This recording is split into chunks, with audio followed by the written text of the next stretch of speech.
Alors ce soir, on va continuer le périple du séminaire. Je vais dire quelques mots de ce que j'avançais la dernière fois, aussi bien les autres fois, bien sûr. À savoir que dès que je parle, je pense que je sais ce que je dis. Et c'est dans la structure même de la phrase. Puisque le sujet dirige une troisième personne, éventuellement. Et si je dis je parle, c'est donc le sujet et la première personne. Et donc je sais ce que je dis à peu près, je pense que je sais ce que je dis. Alors, ce qui est attendu, évidemment, c'est que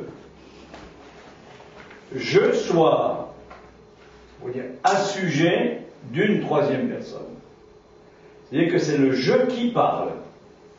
Donc quand je dis je parle, simplement ça, je suis dans le malentendu habituel, inévitable. Ce que j'ajoutais la dernière fois, c'est le fait que, alors ça c'est une avancée de ce discours nouveau qui apparaît à la fin du 19e, avec Freud, puis ensuite qui va être repris et développé par Lacan. Dès que je dis quoi que ce soit, en fait, je suis dans une rencontre de trois registres, de trois dimensions: l'imaginaire, le symbolique et le réel. Et c'est ça qui doit être pris en compte quand on par un psychanalyste, pour autant que, évidemment, le simplissime, le plus, on pourrait dire peut-être justement, le blabla, c'est même pas le blabla, la débilité, c'est ce que je vous disais tout à l'heure, à savoir que je suis dans un registre particulier qu'on appelle l'imaginaire, et je parle avec des mots qui sont de l'ordre du symbolique. Et du coup est occultée la dimension du réel.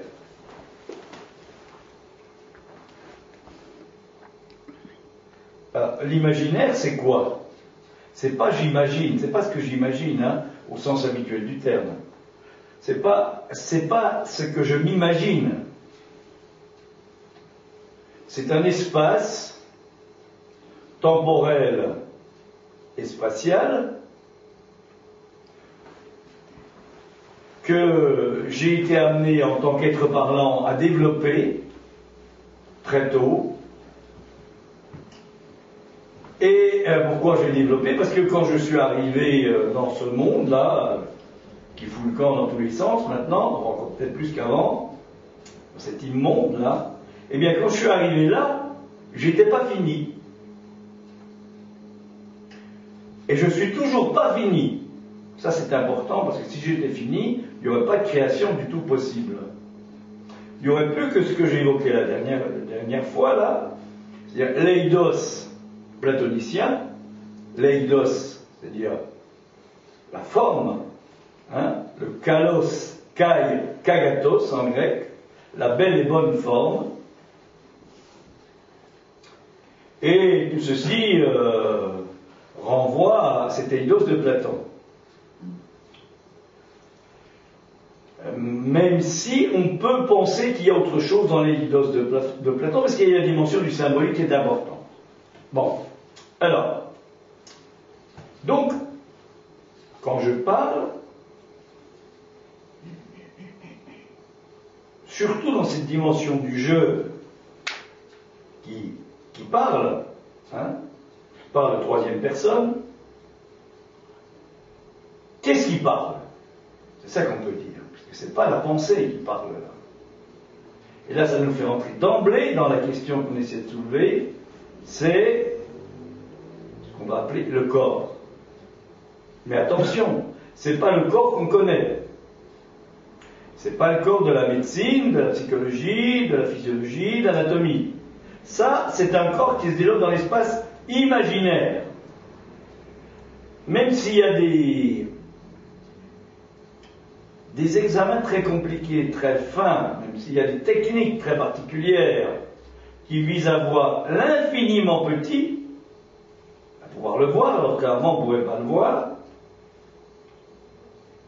eh bien, tout ceci, ça reste de l'ordre du voir, c'est-à-dire de l'imaginaire, de l'image, de l'eidos, de l'idole. Eidos, idole. On glisse facilement là. Et tout ça, ça va nous amener à cette question, effectivement, qu'il y a une certaine jouissance, J-O'-O-U-I, tréma, E-S-E-N-S, ça se dit exactement pareil que jouissance, J-O-U-I-2-S-A-N-C-E, c'est pas du tout le même chant. Vous voyez que là, le son, la phonétique, suivant ce qui est entendu, conduit au fait qu'il y a un au-delà, justement, du sens. Hein, écrit comme ça, J-O-U-I, tréma, E-S-E-N-S, c'est la façon dont Lacan l'écrit. Et il y a le mot sens dedans, qui est justement là pour tromper, parce qu'il ne s'agit pas de sens. Il s'agit d'une certaine façon d'ouïr, bien sûr, mais surtout de dire oui à quelque chose. Et la langue, comme elle nous, de dire oui à un jeu oui, jouis. Qu'est-ce que c'est que ce jeu? Voilà la grande question. Et c'est autour de ça qu'il est possible d'approcher la question du corps. Quand je dis du corps, hein, dans la langue française, c'est un partitif. C'est comme quand on dit du pain. C'est pas le pain. C'est du pain, c'est un partitif. C'est pas pour rien que tout ça, on a eu du mal à faire rentrer ça un peu dans notre espace imaginaire quand on l'a appris, parce qu'on ne comprenait pas du tout ce que ça voulait dire, mais c'est pas rien de nommer les choses comme ça. Hein. Alors, il en arrive ceci quand je parle, ou quand quelqu'un parle, ou que quand quelqu'un qui dirait je parle, quel est, on va partir là-dessus, quel est le matériel qui est en jeu? Qu'est-ce que c'est que ce jeu-là? Puisque ce que je vous évoque, c'est que c'est pas tant le matériel de la pensée, mais le matériel du sens tel qu'il est décrit dans le dictionnaire. Hein? D'avoir joué comme ça avec je, oui, jouis, oui, ça montre bien que c'est autre chose qui est en jeu. Ben c'est ça la question, justement. Quel est le matériel? Est-ce que le matériel, c'est le matériel? Est-ce que c'est le mot? Ce que je suis en train de dire, c'est que c'est pas ça. C'est pas le mot.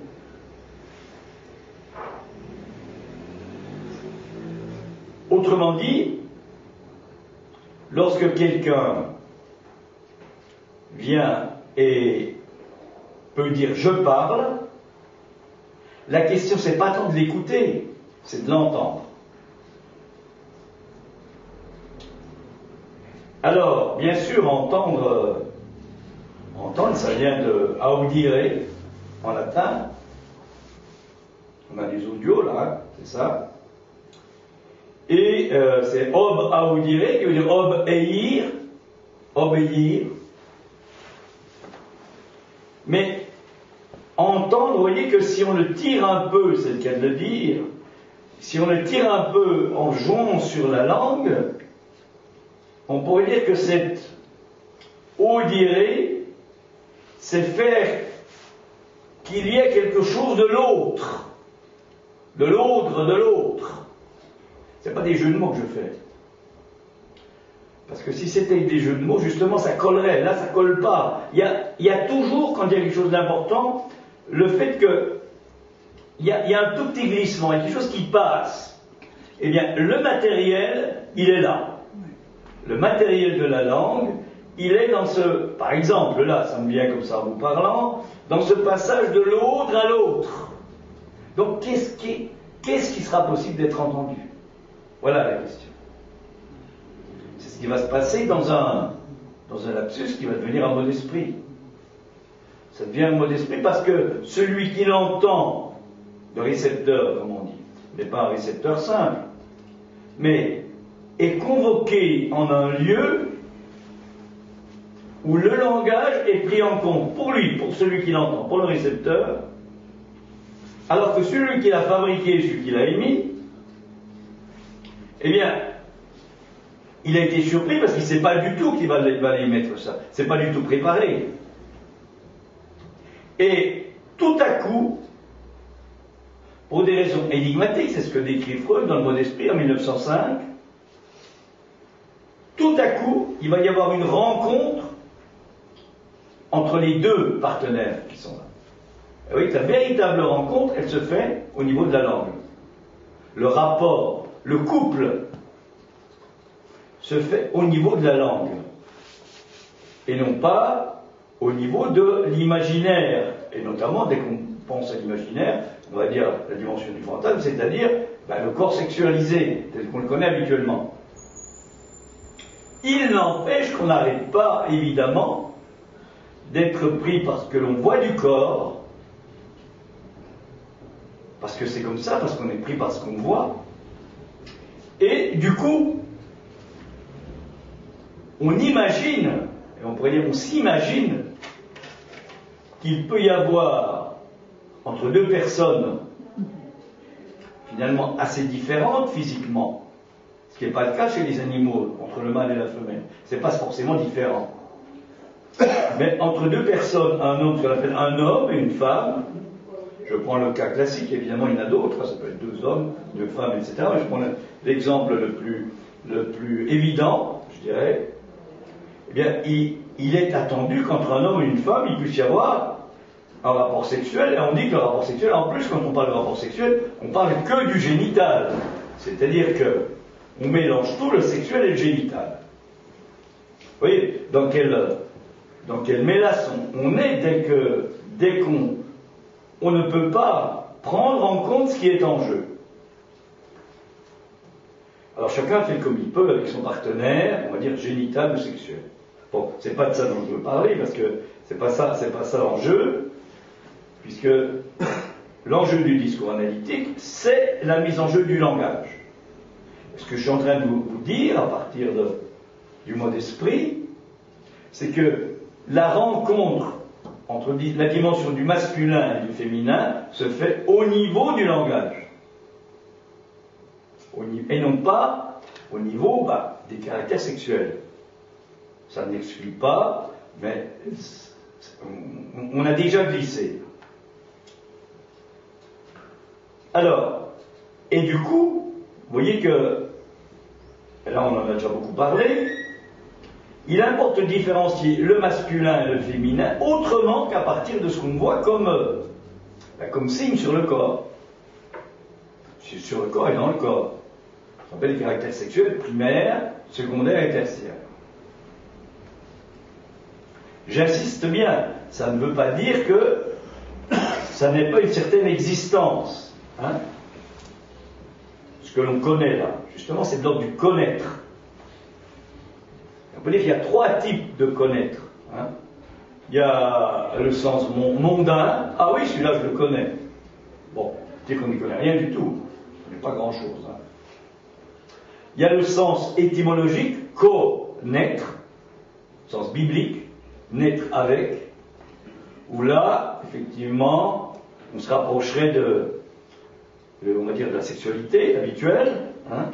Il faut se demander si une femme ne connaît pas plus un homme quand elle a couché avec lui qu'un homme connaît une femme quand il a couché avec elle, par exemple.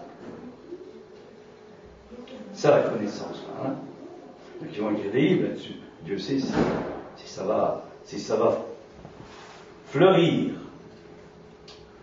Et puis il y a un autre connaître qui était écrit sur le fronton du temple à Delphes, Gnotis Euton. Connais-toi toi-même. Là, c'est autre chose parce qu'on s'adresse à quelqu'un, et dans un certain contexte, il aurait été possible d'y connaître un peu quelque chose. Ça nous amène à opposer la connaissance. Vous voyez que la connaissance, ça s'apprend. D'une certaine façon, c'est ce que je fais, là, ce que j'essaie de faire. Mais je sais aussi qu'il y a autre chose dans ce que je dis, que ce que je peux transmettre avec des mots. Il y a donc la connaissance, c'est ce qui se passe quand on fait des études. On apprend des connaissances. Des connaissances qui, par ailleurs, peuvent se retrouver. Même dans les sciences compliquées, on peut refaire l'expérience, on peut le démontrer. Et puis, il y a autre chose qui est le savoir. C'est Lacan qui fait cette différenciation. Le savoir, et notamment le savoir inconscient, c'est quelque chose qui n'est pas déjà là, qu'on ne peut pas prouver, qu'on ne peut pas montrer. C'est quelque chose, le savoir inconscient, qui s'élabore. C'est ce quelque chose qui s'est élaboré tout à l'heure, qui a pu s'élaborer tout à l'heure, dans ce mot d'esprit,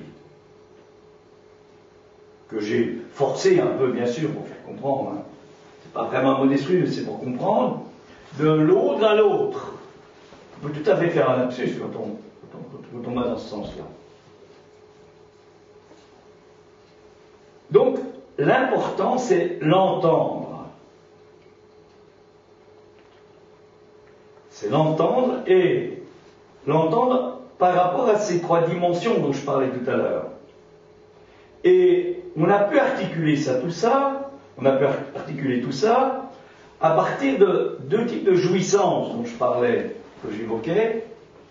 L'une qui est la jouissance liée au sens des mots, et sa jouissance phanique, et puis une autre jouissance, alors c'est ça l'autre, lire bien le mot là, hein, l'autre jouissance qui met en jeu cette dimension du corps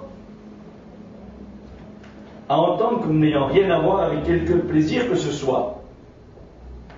C'est quelque chose qui se trouve, qui est lié au langage. Et l'inconscient, cette dimension de l'autre, du grand art,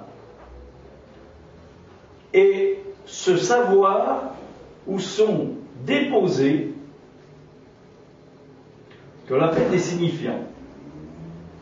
Les signifiants, c'est-à-dire quelque chose qui échappe au sens.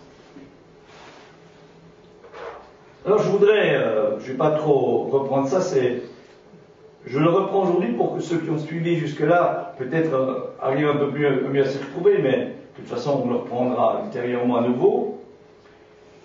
Vous voyez que l'important, du fait qu'on n'est pas fini, alors bien sûr, on va se débrouiller pour se finir, hein, ce qu'on appelle le stade du miroir, la jubilation du stade du miroir, c'est-à-dire que cet espace temporo-spatial, on va se connaître, tout ceci étant défini par notre rapport à l'autre, notamment à la voix maternelle. Tout ceci va se développer d'une certaine façon, de telle façon qu'on va pouvoir se trouver là-dedans. On va pouvoir se mettre à penser, on va pouvoir se mettre à parler, mais c'est au détriment de la jouissance du corps. J-O-U-I-E-S-E-N-S. C'est au détriment. Et la création artistique, elle revient sur ce type de jouissance-là. C'est au détriment, ça veut dire quoi? Ça veut dire que ça s'opère par la dimension du refoulement. La pensée est liée au refoulement. Est-ce que c'est un progrès? Je ne sais pas, mais enfin, ça nous permet d'échanger quand même. Donc, évidemment, si on en reste que sur le champ de la pensée, oui, on ne prend pas du tout en compte, on prend en compte les connaissances, bien sûr, qui vont être plus ou moins développées du fait que, ben oui, précisément, on a peut-être des aptitudes intellectuelles plus conséquentes. C'est-à-dire qu'on est, oui, on peut plus facilement faire des cases avec des choses dedans, qu'on range, comme ça. Hein. Et puis, à côté de ça, ben, il y a autre chose qui, en fait, est recouvert. Voilà. Alors, évidemment, le refoulement, eh bien, ça coûte. Et le prix à payer, ce sera des symptômes.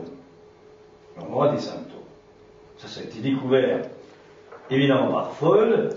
Il ne le dit pas forcément comme ça, mais on peut tout à fait le dire comme ça. Donc vous voyez que, ce qu'on appelle en psychanalyse, c'est faire un travail personnel de ce mode-là, ça consiste à essayer de revenir là, sur ce point de refoulement, propre à chacun, pour que quelque chose de cette jouissance, de ce oui, de ce je oui, de ce oui au jeu, du signifiant, puisse tout à coup faire effraction. Si ça fait effraction, que c'est reconnu, après on n'est plus comme avant. Et ça survient justement sans qu'on l'ait préparé, sans qu'on s'en rende compte. Donc l'expérience, on pourrait dire, esthétique, elle est là. Elle est là dans ce soudain temps particulier où les deux types de jouissance, on pourrait dire, font couple, où le masculin fait couple avec le féminin, parce que, évidemment, ce qui permet de s'approcher de ce type de jouissance lié au langage, c'est ce que Lacan va nommer la dimension du féminin. Est-ce que ça veut dire que celles qu'on appelle les femmes sont plus proches que ceux qu'on appelle les hommes de ça? On pourrait aller dans ce sens-là. Il n'empêche que, on peut trouver notamment chez les mystiques, par exemple Saint Jean de la Croix, dans les écrits qu'il nous laisse, le fait que lui, il était très très proche de cette position-là. Autrement dit, tout ce qu'on voit habituellement, c'est-à-dire l'évidence, dans le mot évidence, il y a videre, qui veut dire voir, nous aliène, c'est comme ça. On est pris là-dedans. Voilà. Tout ce qu'on voit nous aliène, c'est l'évidence, et toute la question, c'est d'arriver à vider, c'est étrange, parce que c'est le même mot, vider et videre, apparemment non. À vider l'évidence. Alors vous voyez comment apparaît quoi? C'est la dimension du trou. Évidemment. C'est-à-dire du manque. Il y a un trou dans le savoir, pas dans la connaissance. Non. Mais ça, il n'y a pas de trou. Hein. Pas question qu'il y ait un trou dans les connaissances. Pas du tout. Hein? Surtout depuis qu'il y a l'informatique, qui va bien plus vite que les humains, il n'y a pas de trou. On peut tout savoir. On vit là-dessus. Néanmoins, la vie, elle est du côté du trou dans le savoir, pas dans les connaissances. Et ceci a été mis en évidence par Freud très tôt dans le rêve. Il s'est rendu compte que les patients qui associaient, puisqu'on dit quand on a énoncé le rêve, ce qui est dit, c'est essayez de dire ce qui vous vient, il s'est rendu compte que les associations du rêveur débutaient sur un point qu'il va appeler Unerkannt, du non reconnu, un trou. On ne peut pas aller plus loin, ça s'arrête là. Les mots, le motérialisme s'arrête là. Donc qu'est-ce que la matière? Alors là, ça nous ramène aussi au grec, Aristote notamment, etc. Qu'est-ce que la matière? Mais on a toujours vécu la matière par rapport à un couple, par rapport au mouvement. Ça a toujours été comme ça. On a toujours voulu, on a ce fantasme du rapport. Quitte à en crever, on est là-dedans. Ça ne veut pas dire qu'il n'y en a pas de rapport. Mais ce n'est pas celui qu'on pense. Vous savez bien que dès qu'on se met à penser, quand on fait l'amour, on ne peut pas jouir. Parce que le moment de cette petite mort, là, c'est le moment où il n'y a pas de pensée. Hein, ceux qui n'y arrivent pas, c'est ceux qui, justement, n'arrêtent pas de penser, est-ce que je vais y arriver, ou est-ce que je ne sais pas quoi. Il y a quelque chose, il y a un moment de dépassement. Je ne vais pas parler de trop, là, de dépassement. Vous voyez qu'on est quand même très proche d'un univers qui est en fait l'universel. L'universel, ce n'est pas la connaissance, comme on nous l'a rabâché. L'universel, c'est qu'il y a un point de rencontre possible pour l'homme comme pour la femme. Il est prétendu, hein, comme dit Lacan, les supposés hommes ou femmes, à partir de l'état civil. Il y a un point, effectivement, de rencontre avec quoi? Alors là, on va dire l'autre sexe, bien sûr, mais ça ne dit pas ce que c'est que cet autre sexe. Avec l'autre grand A, sexe, c'est-à-dire le langage. Voilà. Ça, c'est la découverte de la psychanalyse. Et alors, Dieu sait si depuis un certain nombre d'années, on n'arrête pas de tout foutre ça en l'air, parce que qu'est-ce que ça dérange? Toutes les thérapies, machin, cognitives, non seulement on n'en parle pas, et les psychanalystes ont beaucoup de mal avec ça. Parce que la plupart dérivent, ils reglissent dans la connaissance. Alors, on va interpréter, par exemple, je ne sais pas quoi, moi, le comportement politique de tel président. Mais dès qu'on se met à interpréter, on est dans la connaissance. C'est pour ça qu'un psychanalyste ne va pas vous dire c'est ça que ça veut dire, votre rêve. Si on se met à interpréter Sarkozy, que Sarkozy est ceci, ça, c'est très bien. Mais ça n'a rien à voir avec ce que j'essaie de dire aujourd'hui. Rien. C'est autre chose. Et toute la question, oui, c'est de ne pas être complètement pris, c'est-à-dire, oui, prisonnier de l'univers, de ce qu'on appelle l'universel, qui n'est pas du tout l'universel, puisque c'est propre à chacun, c'est particulier, qui s'appelle l'image de l'imaginaire, cet espace particulier, cartésien. Il peut avoir 3, 4, 5, 6 dimensions, on est dans la 4e dimension, ça ne change rien. C'est toujours dans le même champ. Pour mettre 25, qu'est-ce que ça veut? On est toujours dans un univers qui n'est pas universel, puisque ça n'est pas l'univers du langage, c'est l'univers du voir. Voilà. On nous enquiquine avec des lunettes, des machins, etc. Je ne sais pas si vous trouvez ça assez horrible, des trucs qui nous arrivent en pleine figure, là, qu'on voit au cinéma. Bon, c'est pour nous distraire de quoi? C'est ça la question. Je sais si ça marche. Hein. Bon, maintenant que j'ai fait un peu ma crise, je peux vous dire un peu autre chose par rapport à ça. Oui, alors, donc, qu'est-ce que c'est que le corps? Voilà. Qu'est-ce qui fait corps? Qu'est-ce qui fait couple? C'est ça la question. Qu'est-ce qui fait corps? Qu'est-ce qui peut faire couple? Alors, comme toujours, moi je vais vous parler un peu de quelque chose que je découvre, qui est cette création artistique à partir de quoi? À partir de ce qu'on appelle la voix. Mais vous voyez, la voix, c'est le même truc, quoi. La voix, est-ce que c'est ce qu'on entend? Le sonore, habituellement, le sens. Ben oui, on ne peut pas dire que c'est pas ça. Mais c'est quand même pas ça. Voilà. Ce qu'on appelle en psychanalyse l'objet, donc objet partiel de voix, c'est pas ça du tout. Voilà, si j'avais rencontré ça aux super chanteurs nationaux, qu'est-ce qu'ils me diraient? Ben oui, c'est pas ça. C'est la façon dont ce qui sort, qu'on appelle le son, est scandé, d'une certaine manière. Et oui, on retombe sur tout à l'heure.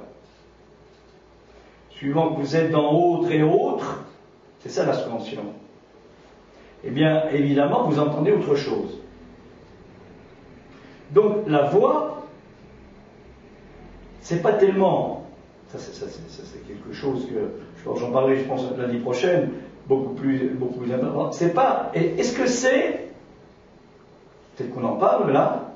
Je ne parle pas de la voix de l'IRCAM, là. Hein. C'est celle qui est analysée avec toutes des j'ai rien contre, hein, c'est pas le problème, hein, avec des des appareils très sophistiqués qui fait que maintenant, hein, si vous prenez le TGV, vous n'allez plus voir ça, hein, maintenant il n'y aura plus besoin de voix humaine puisqu'ils vont tout fabriquer avec des ordinateurs.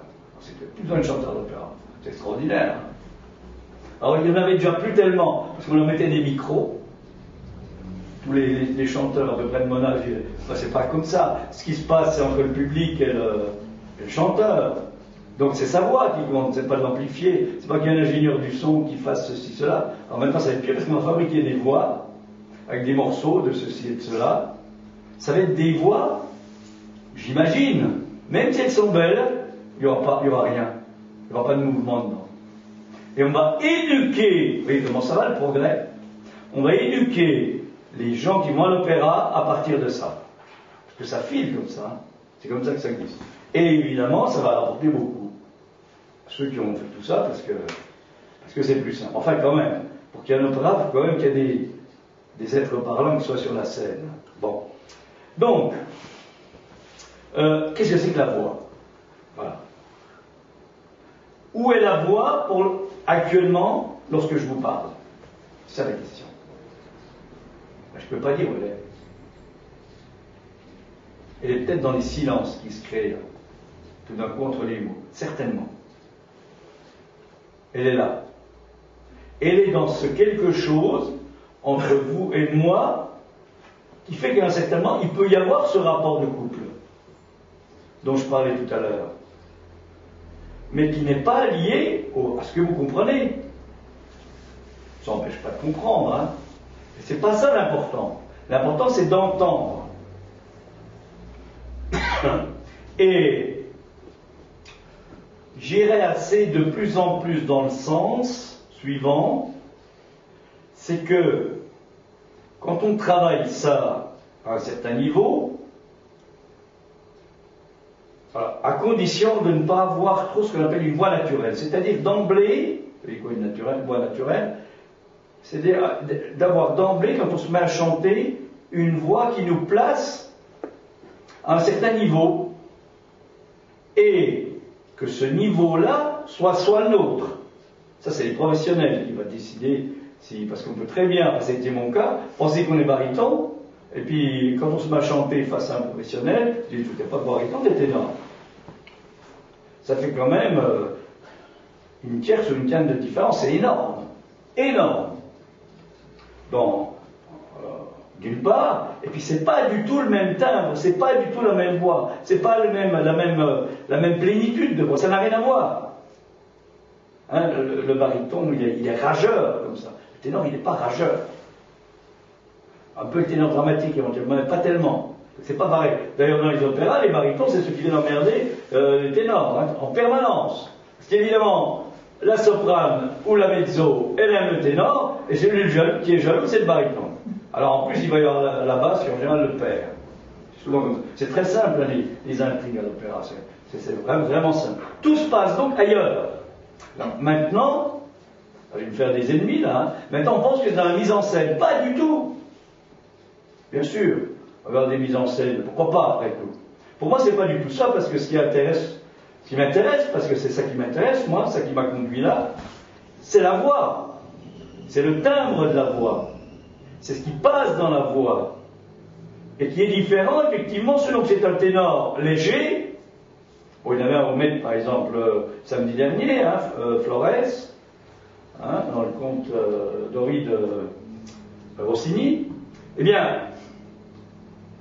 donc c'est ça. Et en général, c'est des voix qui, je ne dis pas qu'elles sont déjà là, mais quand même.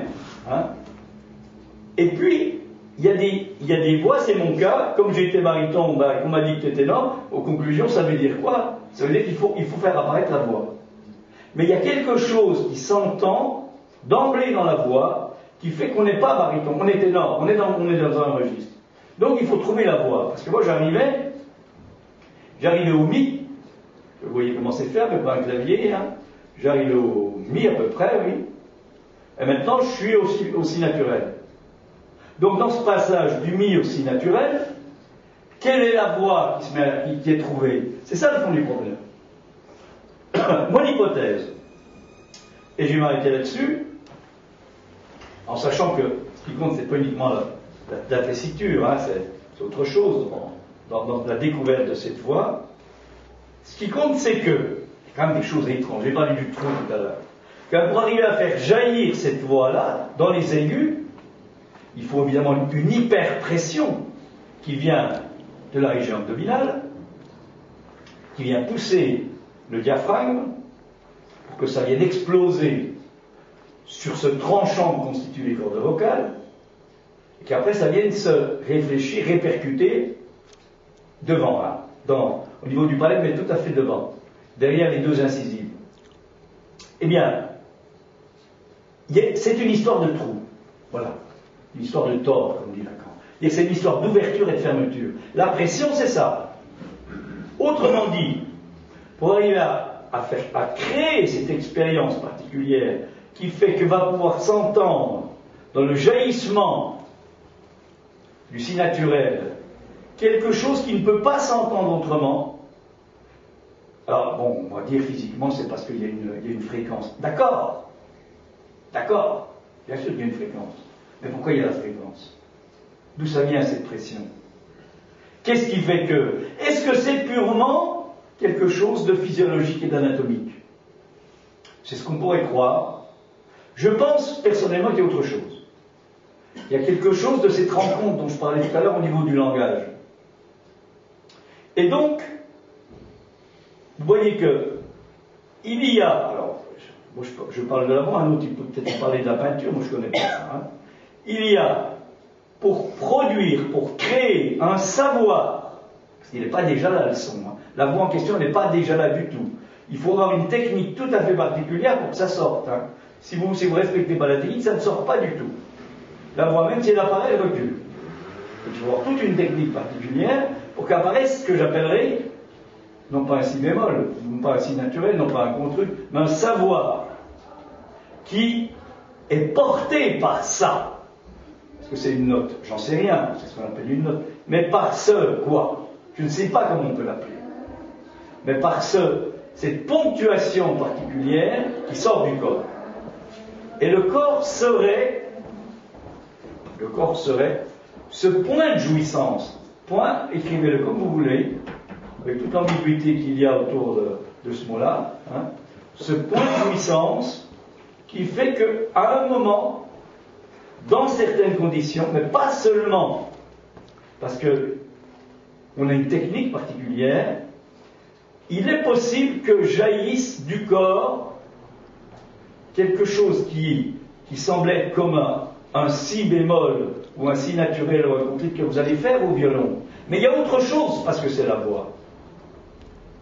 La voix humaine transmet qu'il y a autre chose, qu'elle est autre chose que l'instrument de musique. À tel point que justement, pour l'instrument de musique, pour le faire véritablement, pour l'humaniser au maximum, ce sera ça le rôle de l'interprète. Il va complètement faire corps avec son instrument à un moment particulier. Et c'est ça qui va s'entendre. C'est pas le son, c'est ça qui va s'entendre de celui qui est là, tout d'un coup. Il se demande dans quel univers il est. Eh bien, il est dans l'univers de l'universel. En sachant que l'universel dont je parle, c'est vraiment pas du tout quelque chose qui s'oppose au particulier. C'est pas du tout quelque chose qui est là. C'est pas une histoire de connaissance. C'est une histoire de rencontre, c'est-à-dire de quelque chose qui soudainement peut advenir. Voilà, on va s'arrêter là.